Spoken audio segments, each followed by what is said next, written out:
Assalamualaikum warahmatullahi wabarakatuh.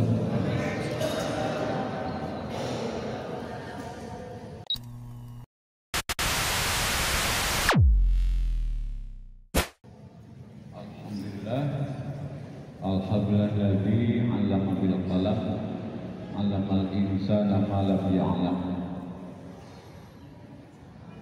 Allahumma shalli ala Muhammadin sayyidil arabi wal ajam. Asyhadu an la ilaha illallah wa asyhadu anna Muhammadar Rasulullah. Amma ba'd. Faqul rabbi shrah li sadri wa yassir li amri wahlul 'uqdatam min lisani yafqahu qawli. Subhanaka la ilma lana illa ma 'allamtana innaka antal alimul hakim. Allahumma qina bil ilmi wa zayyinna bil hilmi wa qina bit taqwa wa jamilna bil afiyah bi rahmatika ya arhamar rahimin. Masaul khair. Alhamdulillah. Hadirin jamaah rahimakumullah. Syukur alhamdulillah pada sore hari ini, Kamis sore hari ini kita bisa bermuwajahah di Masjid Jami Kampus 2 yang kita cintai dalam rangka mengisi kajian setiap Selasa dan Kamis. Dan pada Kamis sore hari ini saya diberi amanah mendapatkan giliran untuk membersamai Anda sekalian, umumnya di mahasiswa ya. Ini mahasiswanya dari jurusan PBA khusus atau campur? Campur. Alhamdulillah. Dalam kajian kali ini saya diberi kepercayaan untuk menjadi mentor dalam kajian bagian kajian lain dari Al-Quran, jadi aspek kebalagohannya. Ada yang masih merasa asing dengan istilah balagoh? Atau semuanya sudah sering mendengar kata balagoh? Ya, balagoh. Nah kebetulan kalau di PBA ya ada mata kuliah ya khusus balagoh yang dibagi ke dalam 3 semester, mengkaji aspek al-bayan, al-ma'ani, dan al-badiyah. Saudara-saudara sekalian, untuk mengkaji masalah balaghah ini, nampaknya memang ini bukan kuliah berdasarkan kurikulum ya. Ini kajian yang mungkin sifatnya hanya apa ya, bukan lintasan juga, tapi sifatnya kita melihat fenomena-fenomena dalam Al-Quran ya dari aspek kajian al-balaghah.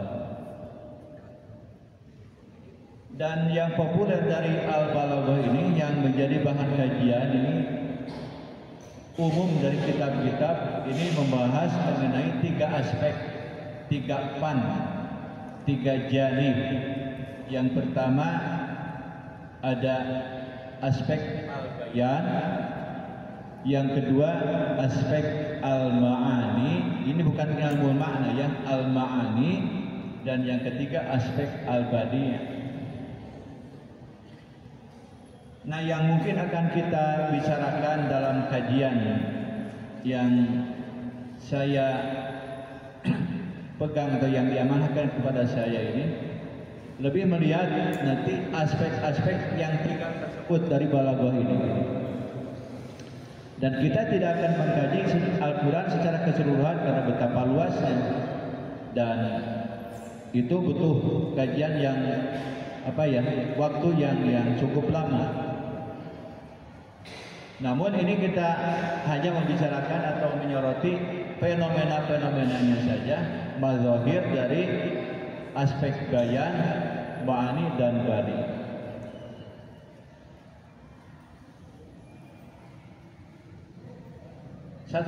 Dari aspek bayan saja misalnya. Al-bayan ini, ya, al-bayan ini dikatakan sebagai ilmu bihi iradul ma'nal wahid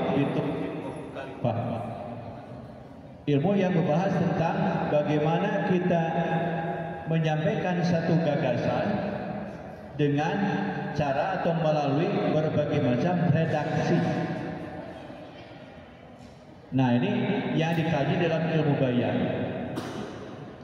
Jadi kalau diterapkan kepada Al-Quran, ini ada redaksi-redaksi yang bisa digambarkan dalam Al-Quran atau yang kita temukan dalam Al-Quran yang coraknya merupakan corak Al-Bayan. Dan Al-Bayan ini membahas 3 hal. Yang pertama At-Tashbih, yang kedua Al-Majaz, dan yang ketiga Al-Kinayah.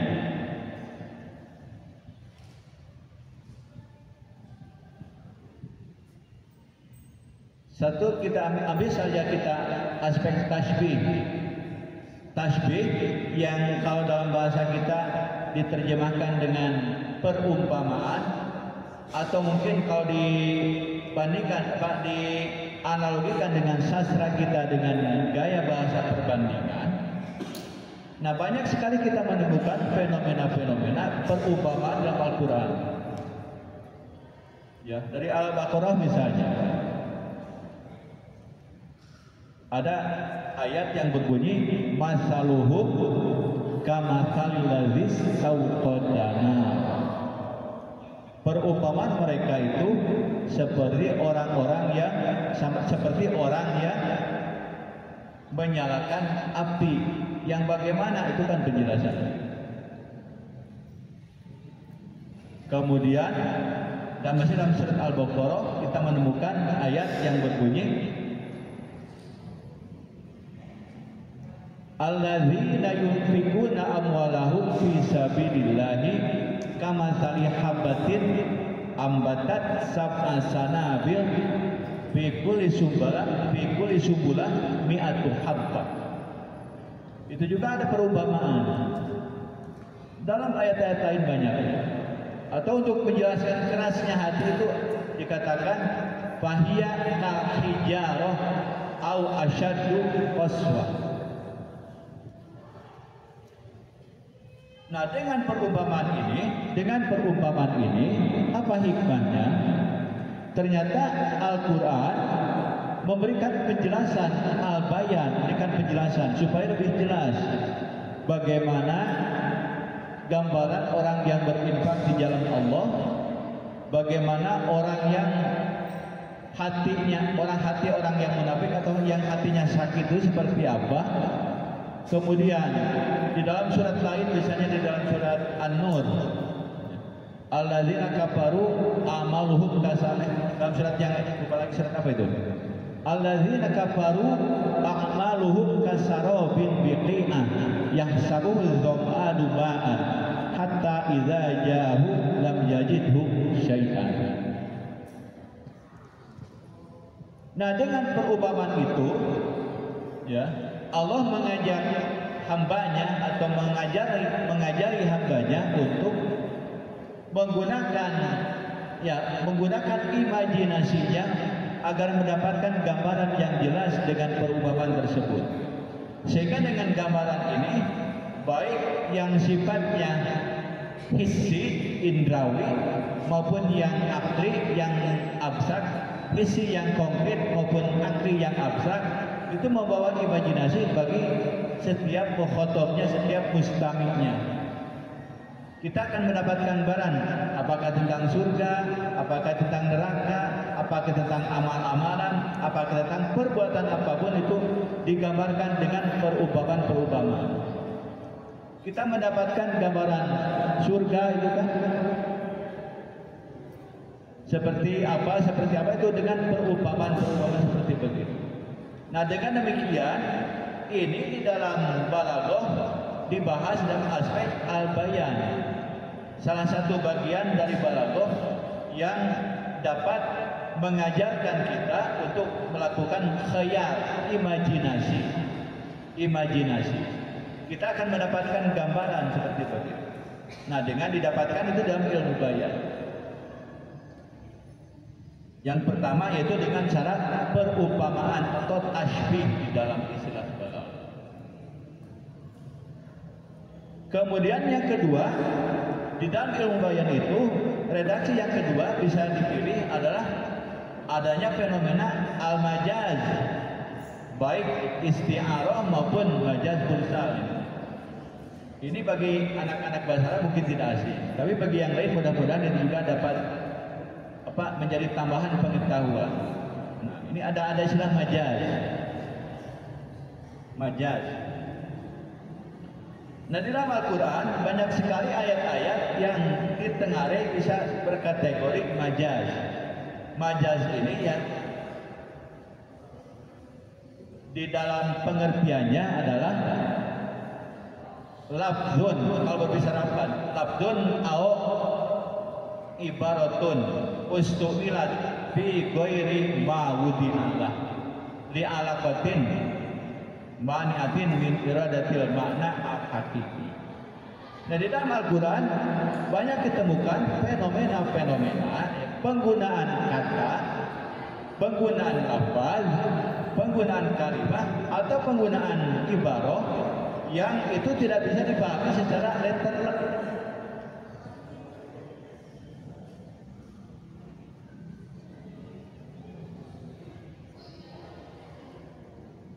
Ambil contoh di dalam surat Al-Baqarah. Ulaika alladziina syarawu ad-dhalalata bil huda fama rabihat tijaratuhum wa ma kanu muhtadin. Ulaika alladziina syarawu ad-dhalalata bil huda fama rabihat tijaratuhum. Ada yang tahu mana isyarah? Isyarah yasari.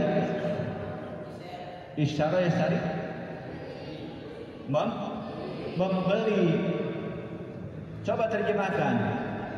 Siapa yang bisa terjemahkan? Ulaika alladzina ishtaraw ad-dhalalata bil huda. Terjemahkan apa adanya saja. Mereka itulah orang-orang yang membeli atau memperjualbelikan ad-dhalalah atau kesesatan dengan petunjuk. Coba secara akal atau secara hakiki bisa tidak ad-dhalalah dengan huda diperjualbelikan? Bisa tidak? Tidak. Mengapa Allah menggunakan kata isyara? Sedangkan konsep isyara atau al-isyara itu jual beli itu adanya dalam apa? Dalam perdagangan. Tapi mengapa digunakan pada kalimat ad-dhalal dengan al-huda? Nah, ini juga salah satu fenomena yang bisa kita lihat. Kemudian di dalam surat Yusuf Allah berfirman, was'alil qaryah. Tanyalah kampung. Kan itu kan is'al itu ditanyakan. Fil amar, betul? Is'al itu fil amar bukan? Perintahkan is'alil qaryah was'alil qaryah allati kunta fiha. Tanyalah kampung. Ya. Bisa kamu ditanya? Bisa tidak? Tanyalah kampung. Bisa kamu ditanya? Ini berarti kan hakikatnya bukan kamu yang ditanya, tapi siapa yang hakikatnya ditanya? Penduduk atau ahlul qaryah. Tapi kita sudah biasa kan? Oh, coba tanyakan ke fakultas. Bisa tanyakan ke fakultas? Sudah biasa kan? Coba tanyakan ke pos ronda. Bisa pos ronda menjawab? Tidak. Yang dimaksud di sini adalah orang yang ada di fakultas, orang yang ada di pos ronda. Nah, fenomena seperti itu ada di dalam Al-Quran. Nah, kalau yang tadi istarau, menggunakan kata istarau untuk memperjualbelikan ad-dolalah dengan al-huda, itu sebetulnya merupakan kata pinjaman. Oleh karena merupakan kata pinjam, itu dipinjam dari kata ikhtaro, yahtaru, menukar ad-dolalah dengan al-huda. Kalau jual beli, kalau berjual beli itu yang berpindah barang dari penjual kepada pembeli. Nampak perpindahan tempat dari penjual kepada pembeli. Itu untuk menjelaskan ini bayangkan, untuk menjelaskan bahwa terjadi pertukaran tempat antara ad-dolalah kesesatan dengan al-huda petunjuk, sehingga dipinjam kata istarau untuk menjelaskan benar-benar bahwa ad-dolalah ini dipertukarkan dengan al-huda atau al-hidayah. Nah, dipinjam kata istarau. Nah, oleh karena ini kata ini dipinjam, maka disebut dengan istilah majazul isti'arah. Bagi yang belajar itu bisa tahu, itu namanya majazul isti'arah. Karena ada kesamaan, ada kemiripan jual beli dengan pertukaran, terjadi pertukaran tempat atau berpindah tempat dari penjual kepada pembeli. Itulah yang disebut dengan majazul isti'arah. Sedangkan yang tadi pada surat Yusuf, was'alil qaryah, tanyalah kampung, sedangkan yang dimaksud adalah penduduk kampung. Antara kampung dengan penduduk kampung itu ghair musyabah, tidak serupa menyerupai. Nah, itulah yang disebut dengan al-majaz al-mursal. Itu ada yang berupa kata, berupa lafaz yang menjadi pinjam meminjam itu.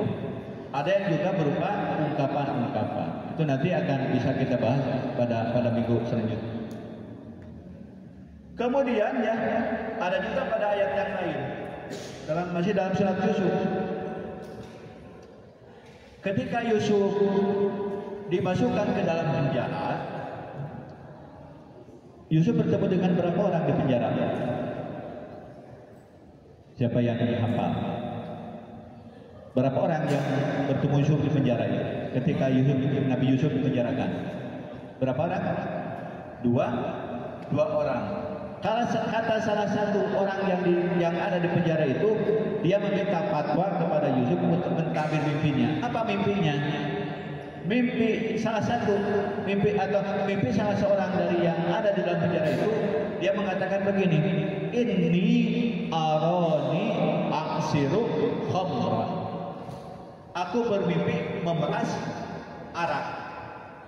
Tahu arak? Tidak pernah mencoba? Belum pernah. Arak itu apa? Minuman. Arak itu biasanya terbuat dari apa? Dari anggur. Aksiru artinya itu kan memeras. Kalau yang diperas itu anggur atau arak? Anggur atau arak? Atau anggur yang dibuat jadi arak atau yang sudah jadi arak yang diperas itu? Anggurnya. Tapi mengapa di sini redaksinya menggunakan inni arani aksiru khomron?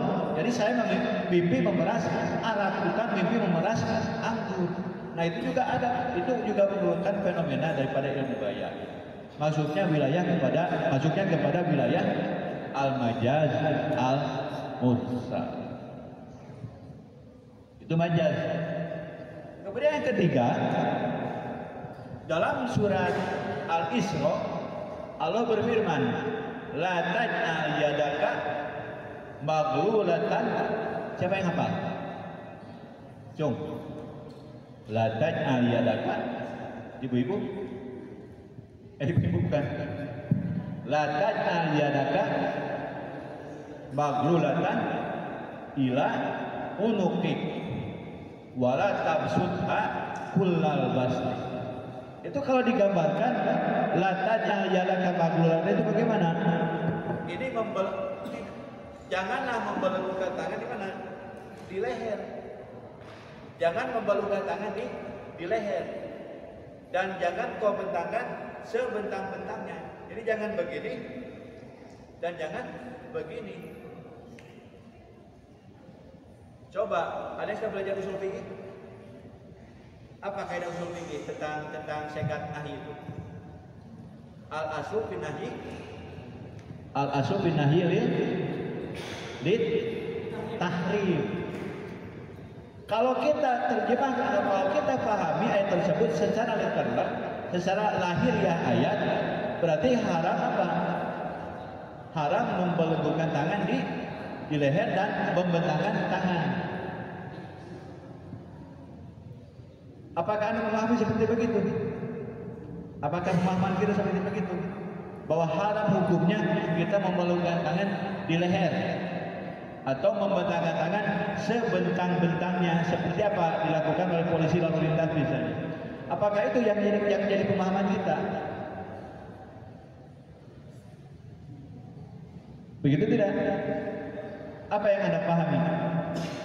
Apa yang kita pahami dari ayat itu? Itu larangan apa? Ya? Itu larangan apa? Itu larangan membelenggukan tangan di leher. Artinya itu larangan sama dengan la tabkhol. La tabkhol dan la tabwala tabsut hakul albasi itu larangan. Kalau di redaksi yang lainnya apa?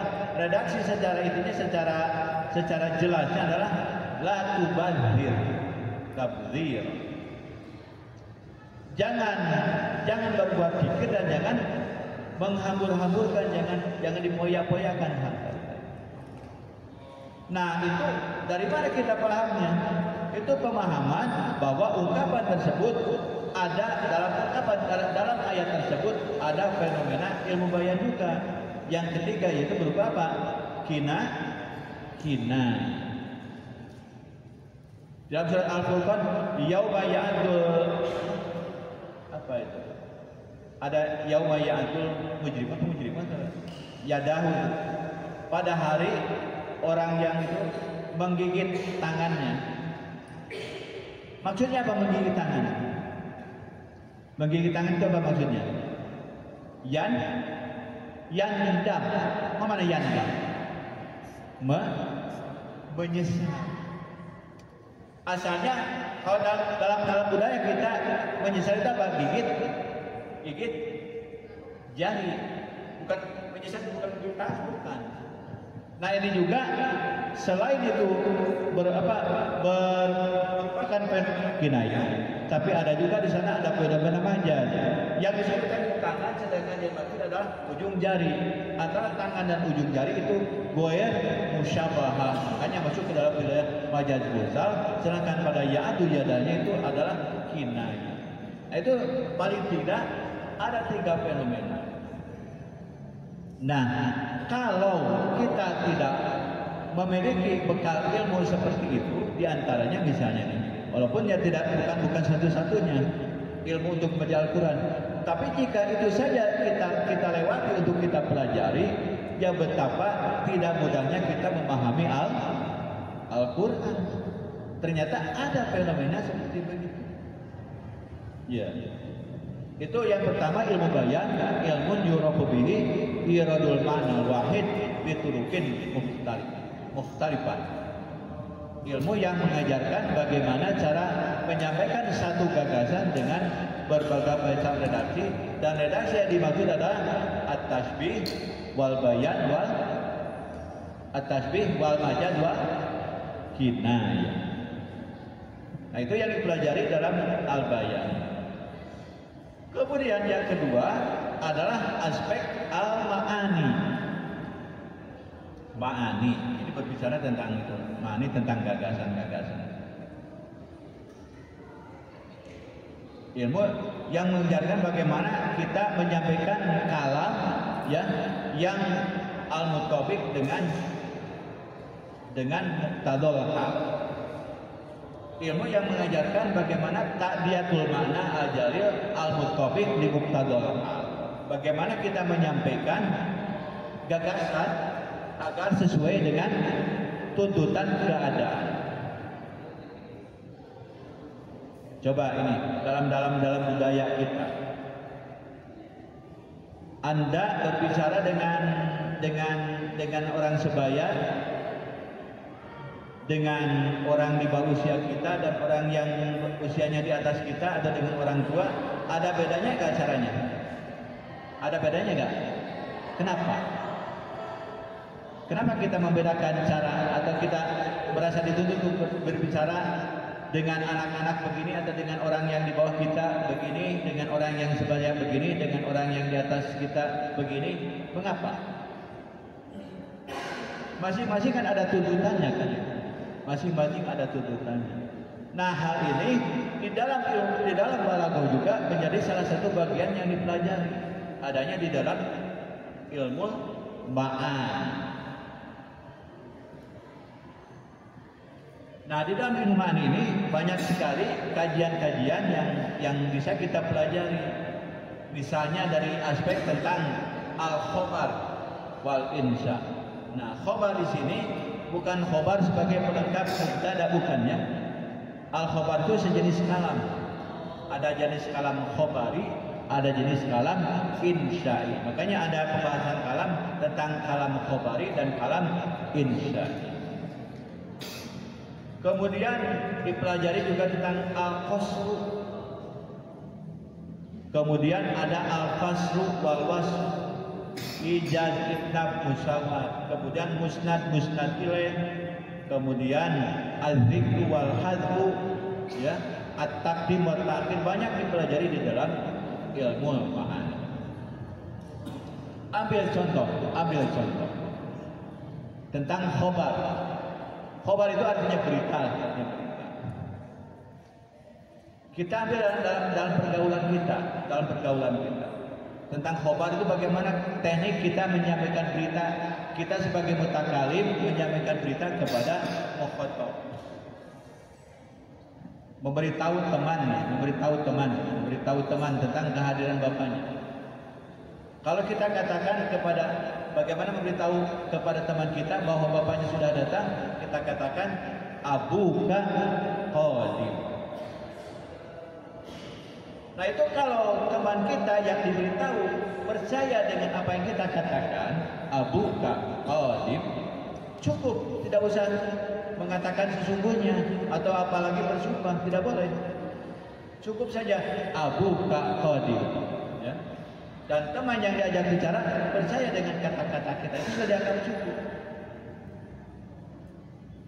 Nah, tetapi jika diberitahu abuka qadim, dia kelihatannya ragu-ragu. Syak, dalam dirinya ada syak, ada ragu-ragu. Ragu-ragu itu misalnya dengan kata gak mungkin misalnya. Dia ada sikap ragu-ragu terhadap berita yang kita sampaikan kepada dia. Nah, bagaimana teknik bicara kepada dia? Nah, sebaiknya kata-kata atau berita yang kita sampaikan itu dimasuki satu adatul tauhid. Menjadi abuka qadim menjadi inna abaka qadim. Inna abaka qadim. Nah, yang ketiga, jika masih ragu-ragu bahkan mengingkari berita, bagaimana sikap kita sebagai mutakalim, sebagai pembicara? Maka wajib berita itu kita masuki dengan adatul tauhid. Yang tadinya inna abaka qadim menjadi inna abaka laqadim. Masih tidak percaya lagi, baru kita masuki qasam, sumpah. Wallahi inna abaka. Kenapa demikian? Karena kita berbicara menyampaikan berita kepada mukhatab, ya, kepada mukhatab itu harus sesuai dengan keadaan mukhatab. Jika keadaan mukhatabnya tidak tahu apa-apa, yang dalam ini istilahnya khalil dzihni, kosong isi pikirannya, maka kita memberitahu itu dengan berita yang tidak usah dimasuki ada tauhid atau khalil minat tauhid. Ya. Kemudian yang kedua, jika mukhatabnya ragu-ragu, maka sebaiknya dimasuki adatul tauhid, inna abaka. Dan yang ketiga, jika mukhatabnya malah mengingkari, maka kita katakan inna abaka laqadim. Wallahi dan selanjutnya. Itulah kita bicara sesuai dengan apa? Tuntutan keadaan likuli maqamin maqal. Kalimun nasa ala qadri ukulihim. Itu kan ada pepatah demikian. Itu menyampaikan berita saja, kita sesuai harus menyesuaikan dengan tuntutan keadaan bagaimana situasi yang diberi tahu atau yang dikabari. Ya. Kemudian insya itu yang kalam insya maksudnya di dalamnya ada beberapa segat, minimal ada 5 segat yang harus dipelajari tentang insya. Yang pertama segat amar, yang kedua segat nahyi, yang ketiga istifham, yang keempat tamanni, dan yang kelima nida. Ini bagi yang sudah belajar nahwu kan sudah tahu amar. Di dalam Al-Quran ada nggak ayat yang berisi fi'il amar? Banyak. Mana contoh? Aqimus sholat wa atuz zakat wasta'inu bis sabri wasabr watimul hajja wal umrata lillah wadzin fin nasi bil haji. Itu kan banyak sekali kan fi'il amar. Sekarang saya ingin bertanya, apa kaidah usul fikih tentang amar? Al-aslu bil amri lil wujub. Nah sekarang pertanyaannya, apakah setiap segat amar itu berimplikasi wajib? Jadi setiap ada segat amar di dalam Al-Quran itu berarti Allah mewajibkan wajib semua? Tidak juga. Contoh mana? Wa kulu washrabu hatta yatabayyana lakumul khaytul abyadu minal khaytil aswadi minal fajr. Apakah segat amar di sana mewajibkan kita harus makan minum sebanyak-banyaknya sebelum terbit fajar? Kan tidak ya? Tidak demikian. Makanya ini amar itu selain yang berimplikasi wajib, ada yang berimplikasi mananya ibahah, sekedar membolehkan. Atau kalau memang amar itu mesti wajib dilakukan, contoh dalam Al-Quran, tamatta'u. Apa arti tamatta'u? Cung yang tahu. Tamatta'u fa inna masirakum ilan nar. Apa arti tamatta'u? Bersenang-senanglah. Oh, berarti bersenang-senang itu wajib. Mana ayatnya? Tamatta'u. Itu dalilnya. Padahal tamatta'u di sana merupakan satu bentuk ancaman tahdid dari Allah. Karena ujung-ujungnya ada kata-kata fa inna masirakum ilan nar. Itu amarna. Kemudian ya ada istifham. Mana istifham itu kan pertanyaannya. Istifham itu kan pertanyaan. Pertanyaan itu lahiriahnya kan butuh jawaban. Dalam Al-Quran ada ayat yang berisi pertanyaan enggak? Ada? Hal ataka hadithul wasyiyah. Afala yatadabbaruna al-Quran am ala qulubin. Kemudian apa lagi? Afala ta'qilun. Apakah dengan pertanyaan afala ta'qilun Allah butuh jawaban dari kita? Afala ta'qilun? Oh iya, saya berakal. Tidak begitu kan? Atau di ujung surat At-Tin, apa punya ayatnya? Alaihissallahu bi ahkami hakimin. Apakah itu butuh jawaban? Ya tidak. Sebab di antaranya ada yang bermakna takrir, ada bahkan yang bermaknanya nahyi, intah, bahal antum muntahun. Itu bukan bertanya, itu maknanya intahu, berhentilah kalian. Ya, itu masuk dalam wilayah insya tolabi namanya. Kemudian juga ada tamani nantinya. Taman itu segatnya apa? Adawatnya apa taman itu? Laita. Tetapi ternyata bertaman itu tidak disebut dengan laita. Ada yang menggunakan dengan asa, kemudian menggunakan apa? La. Ada penyimpangan. Dan banyak lagi. Nanti ada qasar. Ada qasar di sana. Nah ini bagi yang belum pernah belajar.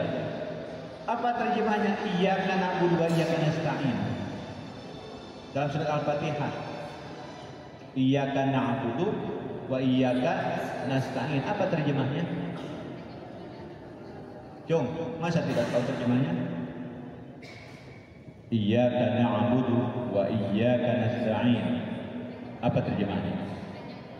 Hanyalah kepadamu kami menyembah dan hanya kepadamu lah kami meminta.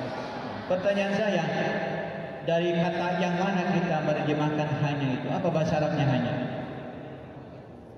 Daripada kata yang mana yang kita terjemahkan hanya? Iyaka itu kepadamu.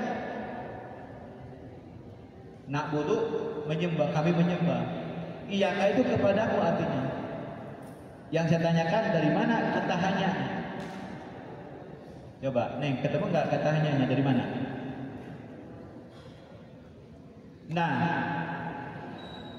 di dalam ilmu ma'ani ada satu pembahasan di dalamnya itu yang disebut dengan al-qasru, takhsis, pengkhususan atau al-habsu. Salah satu cara mengkosor itu adalah takdimu mahakhu ta'khir. Nah, bagi yang sudah belajar nahwu, iyyaka na'budu itu asal struktur kalimatnya seperti apa? Na'budu iyyaka wa nasta'inu iyyaka. Kami menyembah kepadamu dan kami meminta pertolongan kepadamu. Tetapi manakala yang tadinya diakhirkan sekarang didahulukan, yang tadinya didahulukan diakhirkan, itu terjadi kepentingan makna di sana. Ada makna pengkhususan. Makanya kita menerjemahkan setelah redaksinya menggunakan kata iyyaka na'budu dan iyyaka nasta'in, ya. Maka kita menerjemahkannya dengan kata-kata hanya kepadamu kami menyembah dan hanya kepadamu kami meminta pertolongan. Ada kata hanya di sana. Nah, hanya di sini itu masuk dalam wilayah pembahasan al-qasru. Innamal mu'minuna ikhwatun wa ma Muhammadun aba ahadin min rijalikum walakin Rasulullahi wa khataman nabiyyin wa ma Muhammadun illa rasul la ilaha illallah. Itu kita sering membacanya, tapi tanpa mengetahui teori-teori tentang ilmu balaghah kita tidak akan ngeh ada rahasia apa dalam redaksi atau dalam kalimat tersebut. Itu bisa didekati dengan al-qasru dalam ilmu ma'ani, baru kita bisa paham lah. Nah itu. Kemudian ada juga al-fazu dan al-waslu. Itu sesuatu yang cukup lumayan berat di dalam ilmu balaghah tidak ilmu ma'ani. Al-fazu wal-waslu. Nah, yang ketiga ada al-badiyah yang berbicara wujuhut tahsinil kalam. Yang dimaksud di sini adalah bahwa di dalam Al-Quran banyak juga ditemukan fenomena-fenomena yang bersorak muhasinat lafziyah dan muhasinat maknawiyah. Wadduha wal laili idza saja ma wadda'aka rabbuka wa ma qala wal akhiratu khairul laka minal ula wala sawfa yu'tika rabbuka fatarda alam yajidka yatiman fa'awa wa wajadaka dhallan fahada. Itu ada persamaan bunyi di ujung. Itu namanya saja.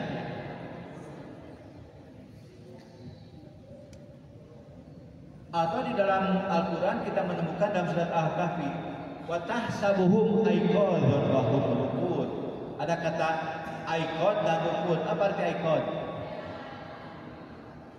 Terbangun. Al-ruqud tertidur. Itu berlawanan seperti itu.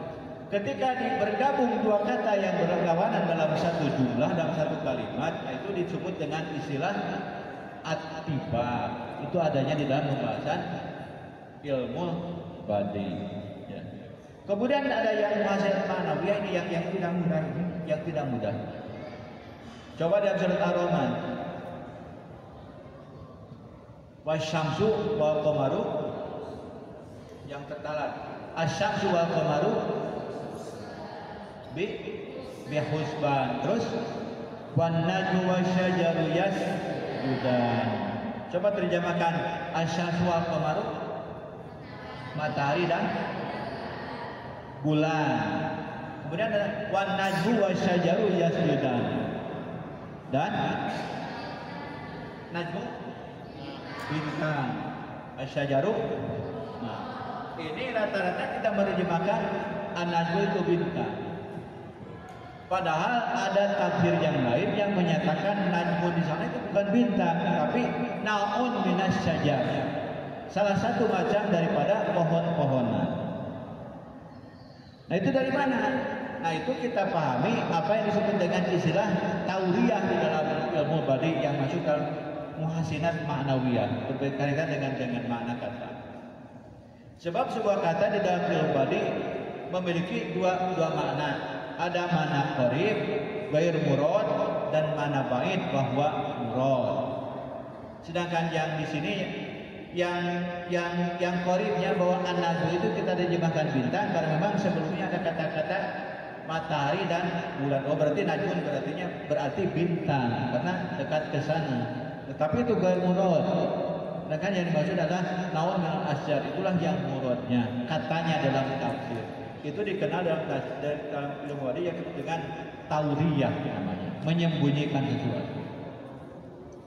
Nah, itu paling tidak beberapa poin yang ada di dalam yang jadi bahasan balaghah yang insya Allah juga bisa kita temukan di dalam Al-Quran fenomena-fenomena ini. Dan ini namanya udah sampai jam berapa ini? 5 menit? 7 menit? Iya. Saya berniat pada pertemuan pertama ini baru sekedar mukadimahnya menghantarkan bahwa ya Al-Quran ini ada aspek kebalaghahan yang bahkan ada satu buku yang berjudul Al-Injaz Al-Balaghi. Al-Quran sebagai kitab yang disebut dengan mukjizat itu ya salah satu aspeknya adalah dari segi kebalaghahannya. Ya. Di dalam surat apa Al-Isra, qul law kana fil insu wal jinnu, siapa yang apa? Ayat 77 kalau tidak salah.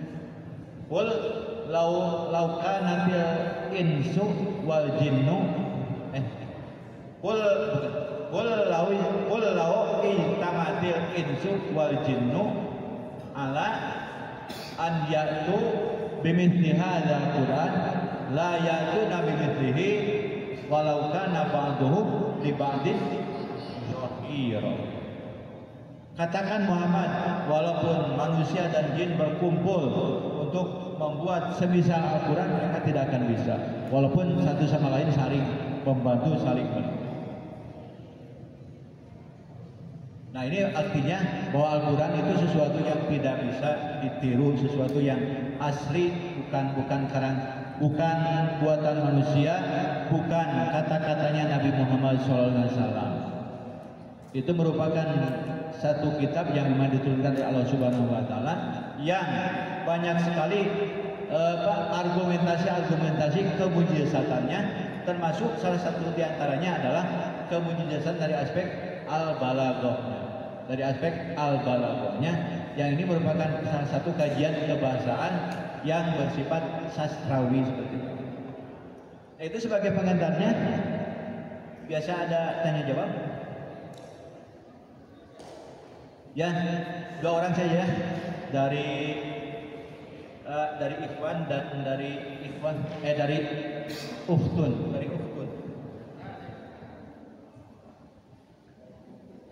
Silakan.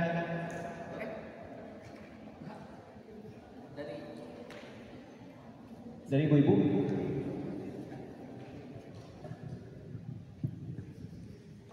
Silakan, bisa ke depan supaya kedengaran.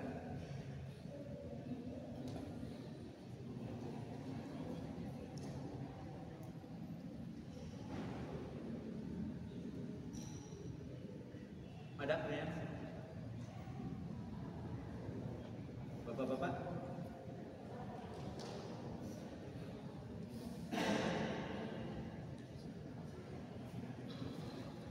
Tidak ada?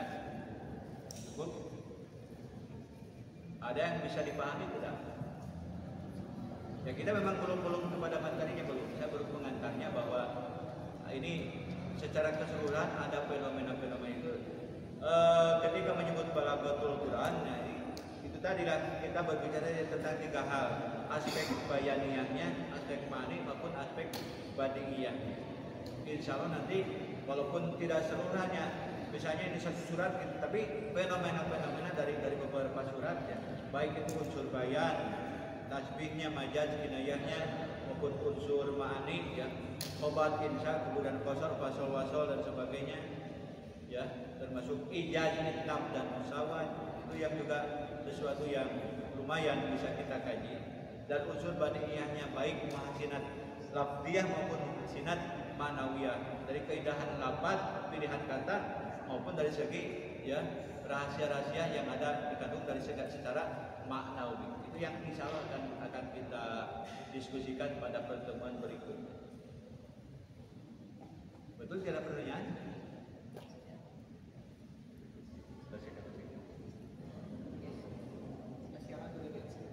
Ada? Enggak? Ke sini aja, maju. Sebelumnya terima kasih kepada Bapak yang telah memberikan kesempatan. Izin memperkenalkan diri, saya Rifki dari kelas 1 PAIE. PAIE. Ya, melihat penjelasan Bapak tadi yang sangat komprehensif, saya sebagai awam, saya sebagai yang bisa dikatakan awam terhadap ilmu balaghah, ingin bertanya tentang pemahaman apa, ilmu apa yang menunjang saya untuk belajar balaghah gitu. Soalnya saya masih lebih awal, misalnya sebelum kita mempelajari balaghah, ilmu apa dahulu yang harus dikuasai. Itu apa sih? Siapa namanya tadi? Rifki.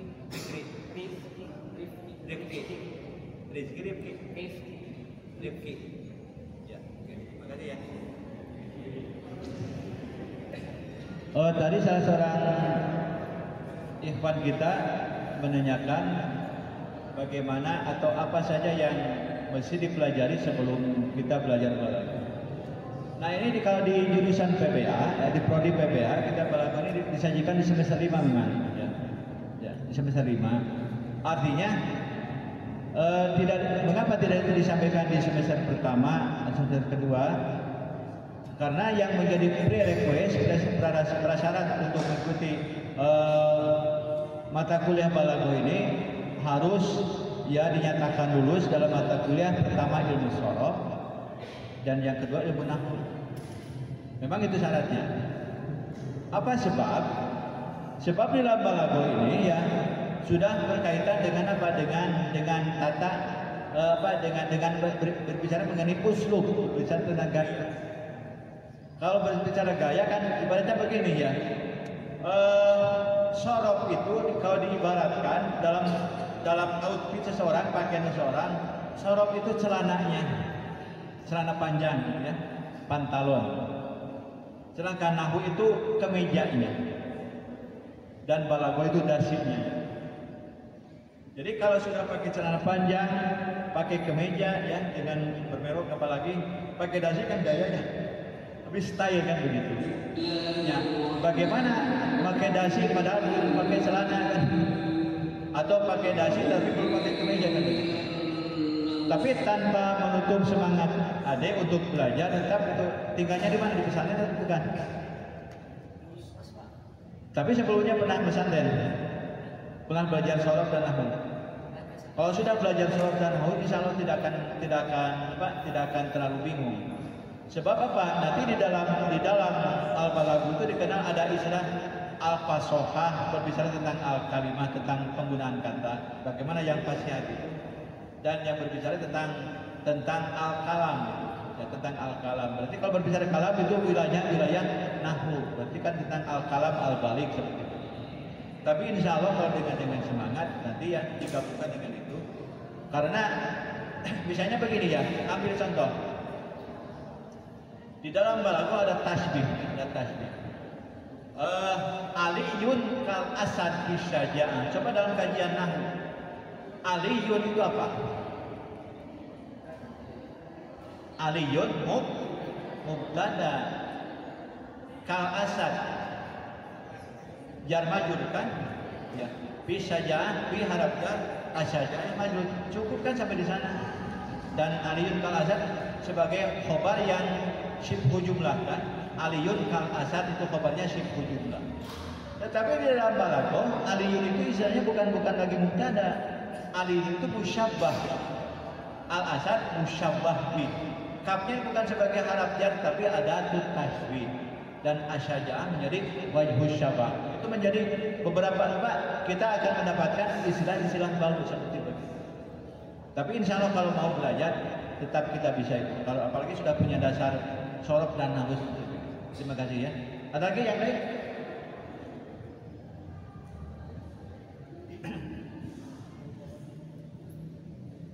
Atau begini. Ini karena bahasa remaja ya. Kalau ingin menyatakan kamu cantik, apa bahasa Arabnya? Kepada perempuan, engkau cantik. Anti jamil. Rata-rata itu anti jamil. Tapi kalau sudah belajar balaghah, kita akan menggunakan tasbih. Misalnya anti kalwardah. Engkau seperti bunga mawar. Itu kan imajinasi mukhotob ketika dikatai anti jamilah dengan dikatai anti kalwardah, mana yang lebih imajinasi? Ketika diperumpamakan atau sekedar dikatakan cantik? Itu ketika diperumpamakan. Nah itu adanya di balaghah. Sudah bergaya-gaya seperti itu kan. Ya. Dalam bahasa Inggris sebetulnya sudah banyak kalau kita buat hari-hari. Baik itu gaya bahasa perumpamaan dan gaya bahasa metafor, gaya bahasa metonemia itu banyak sekali kita temukan. Nah di dalam bahasa Arab itu kita temukan di dalam al-balaghah, khususnya di dalam ilmu bayan berkaitan dengan syarat perumpamaan dan perbandingan seperti itu. Ada lagi pertanyaan? Silakan. Neng, ibu-ibu. Bagaimana? Mau belajar balaghah? Ya. Walaupun tidak ada di mata kuliah di kelas ya kita punya kesempatan difasilitasi oleh DKM Masjid Kampus 2 ini untuk kita bisa mengkaji walaupun mungkin kita hanya berikan fenomena-fenomenanya. Tapi insya Allah kita akan berbicara tentang analisisnya seperti apa. Dan insya Allah itu kepada pemahaman makna itu dalam Al-Quran itu kira-kira mengapa demikian. Nah.